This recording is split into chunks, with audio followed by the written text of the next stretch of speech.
All right, now we're joined by Ryan Calkins, who's running for Port Commission Position 1. So go ahead with a 2-minute introduction. Thanks, Jeff. So I'm Ryan Calkins. I'm running for Port Position 1. I'm going to try to give you about 1 minute of bio and 1 minute of why I think this position is so important and why I think I'd be a good candidate for it. So I grew up in Edmonds and went to school in Oregon. And then I spent the next 4 years in Latin America working as initially a disaster relief liaison after Hurricane Mitch in Honduras, where I met my wife, who was taking a gap year in between school, and we then became pen pals essentially. 4 years later, I moved back to the States, finished graduate school, and then moved back to Seattle, and we were married at that point. And with the exception of a 3-year period in which we were in Chicago for our law school, we've been in Seattle ever since. When we were newlyweds, we lived on Queen Anne, and I was a PCO, lived at 5th and Gaylor, and was involved. I remember Reuben Carlisle and I became PCOs at the exact same time when Peter House was chair. And I have run our family's business in Georgetown. And since then, 4 years ago we sold the business, and a year ago I left the business to initially work on Brady Walkinshaw's campaign for 6 months. And for the last 4 months I have been working for a nonprofit called Ventures. With my last 20 seconds here in the 2-minute introduction, the reason I think this is so important is because I think the port is a critical nexus for issues related to global climate change, our local economy, and I believe it's time for new leadership and transparency at the port. Great, so now we have our 4 prepared questions. Feel free to turn that over now. So 2-minute answers, we're asking these questions of all candidates for port, and Jason, will you start with number 1? Number 1, what is your plan to keep the Port of Seattle competitive when other ports offer similar services at a lower cost? So I think the Northwest Seaport Alliance was probably the single most important element to ensuring that Seattle and Tacoma, the Puget Sound region, continued to be a seaport, a competitive seaport in the Pacific Rim. I believe that there's going to be increased demand for global commerce, particularly in the Pacific, as the locus of international trade shifts from the Atlantic to the Pacific, and that's why I think the Port of Seattle is so important. The thing that is often forgotten about the Port of Seattle is that 75% of revenues come from the airport. And so when we're considering this question, it's really a question of how do we accommodate the demand, the increased demand at the airport without negatively impacting the communities that are nearest to it. And I think there have been good efforts to begin that work, but it needs to be a process that takes into account the needs of the community, particularly with respect to the communities that are straddled by the seaport and the airport, which happen to be some of our most diverse communities in the state. How do we get them involved in the process so that their voices are heard when public comment sessions may not be the best vehicle for hearing from folks who may not speak English as a first language or may not have the time as they enter into a new culture and economy to participate in a public comment process like that, so that active engagement to the communities around it, so that we can grow the airport and the seaport in a way that's positive for all members of the community. Right, Clayton, number 2. What is your position on the leasing of port facilities to oil drilling operations? This very question is part of what precipitated my interest in the position. I think for me, it's a simple answer because of my belief that global climate change is the greatest threat to my children and their children's future. I would say the Port of Seattle ought not be a place for anything involved in the extraction of fossil fuels that ought to remain in the ground in perpetuity. So the Shell oil rig should never have been docked here. It should have been an easy answer for the port commissioners at the time, and it's part of what prompted me to run. I understand that it is not, from a commercial standpoint, it's not an easy question, that major tenants at the port were really pushing for this. But I think it's a bit of a false choice. It wasn't that or nothing. It was that or other options. There were other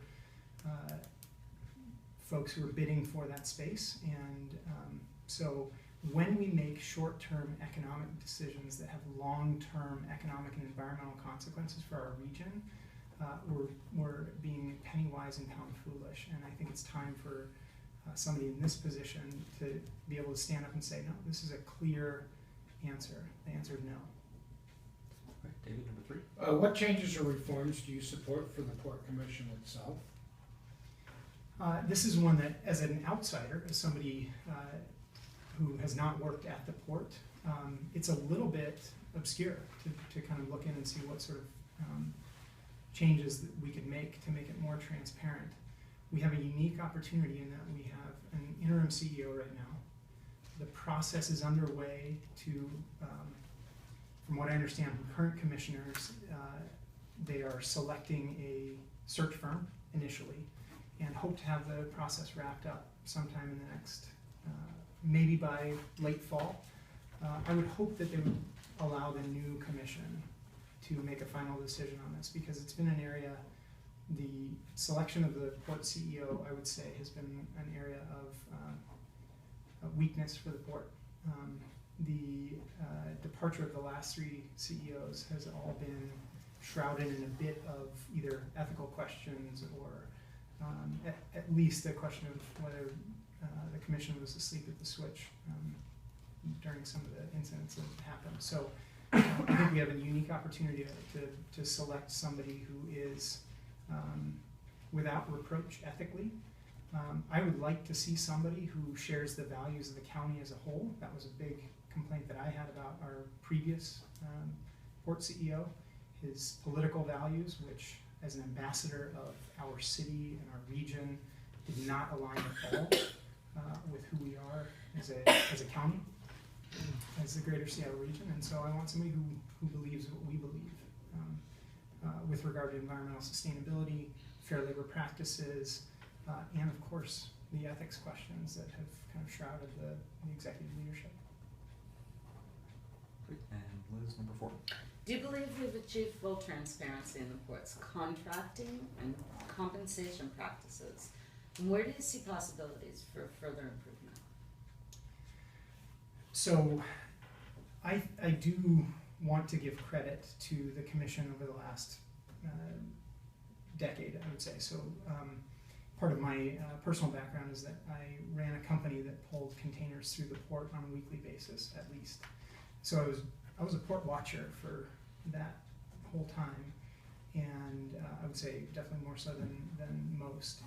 And so I was aware of the changes in leadership, and I would say that there has been a change from the culture under Dinsmore, which I think was very much an old boys network, in which the executive leadership kind of hand-selected the next commissioners and ensured that lots of money was funneled to their campaign so that their folks would be on the commission.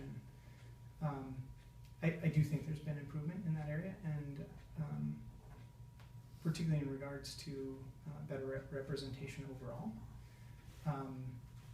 An area that I have personally come to understand has been lacking is the incorporation of minority and women-owned businesses in contracting and hiring around the port. And in my current role at Ventures as a business coach, I work day in, day out with those very entrepreneurs. So that's my job, is to support the development of women and minority-owned businesses in South Seattle, primarily in Rainier Valley, but we do have a fair bit in White Center and Southwest Seattle. And so we know quite a few folks. And our nonprofit had a kiosk at the airport for many years.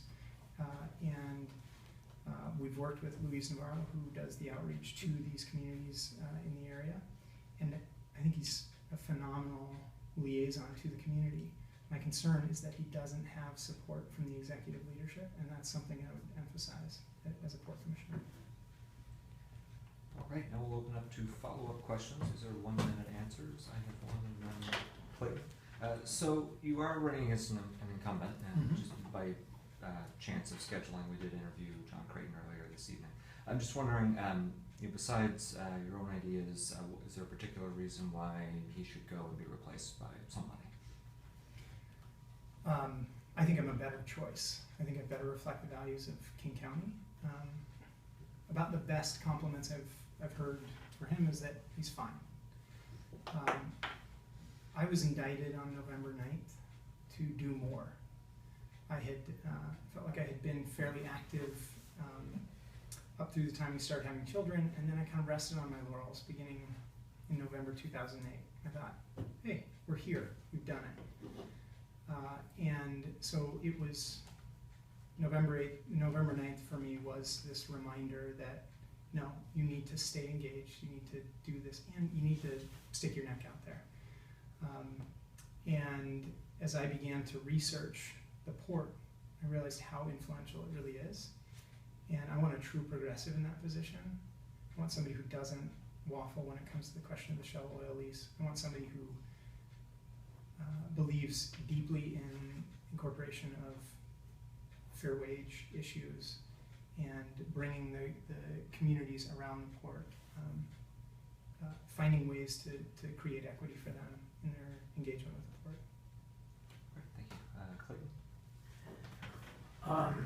Clayton? 75% of the port's income comes from the airport. You mentioned the airport is the 9th busiest in the country. The region is booming. What parts of the physical plant of the airport do you see as necessary to expand, obliterate, reconfigure in the next short term, 5 years?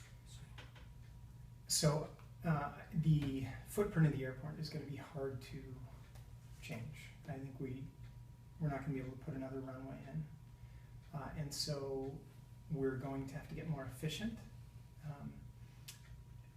We've increased the number of takeoffs and landings significantly over the last few years, and there is opportunity to do more of that. The demand for air cargo is increasing significantly as well, and so there is a plan in place to shift some of what's currently on airport property into areas close to the airport, these sort of less critical infrastructure pieces, so that they can move more critical pieces onto the airport property. I think the International Arrivals Facility and the North Star project are going to help. The fact is we're going to have to use technology to be able to land more planes more quietly at SeaTac in order to accommodate that growth. Time for more questions? Could you describe some of the intermodal improvements that possibly needed around shipping, rail, and trucking in the next 4 or 5 years? Absolutely. So I'm keenly aware of the need for freight mobility around the port, because the business that I ran would not have survived were it not for the fact that the container port was right there. If I had to rely on Tacoma, I would not have been competitive. So I needed to be able, and that's why my business was located in Georgetown, because we needed to be close to the port. I also recognized that the opportunities for shifting things around to make it more efficient, it's an incredible game of sort of Jenga or Tetris or something with where you have 99 cutting right through the rail yard, and if you could have it to do all over again, to swap that around. But I do think that on issues such as the arena proposal, those need to be set aside until we address the freight mobility issues that have been plaguing the port for a long time. And so, and all of that is because I believe that the economic vitality of the port depends on it continuing to be a robust industrial sector in Southern. Okay, Liz and then David. I was wondering if you could share with me maybe 2 or 3 names, port commissioners, either current or past, that you particularly identify with or who resonated with you, either because of their positions or because of their efficacy, or both. Yeah, I would say the 2 that jump to mind immediately are Gail Tarleton. She managed to put together a strong coalition, incredible environmental backing, and to this day, when I talk to people about the port, they say, "Oh yeah, she was a phenomenal commissioner." So that's somebody who I've paid a lot of attention to and have read up on kind of what she's done. And then the other one is Courtney Gregoire. I think she has been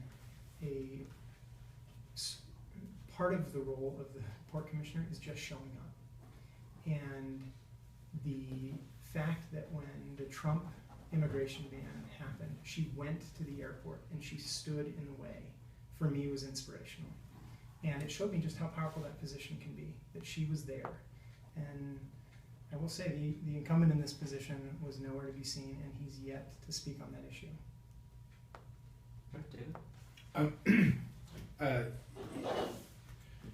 The balance, anytime you have professional staff and like leadership, boards and commissions, there's always this balance between institutional memory and new blood. Mm-hmm. And your desire is to be new blood. But your opponent, has significant institutional memory. He's been there for a while.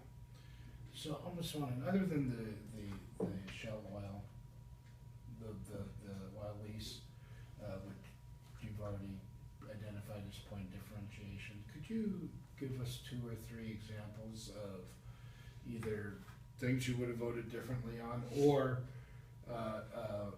issues that arose where you feel you would have had a different outcome had you been there instead of John? Yeah, so I think we've probably covered enough on that, on the oil lease issue.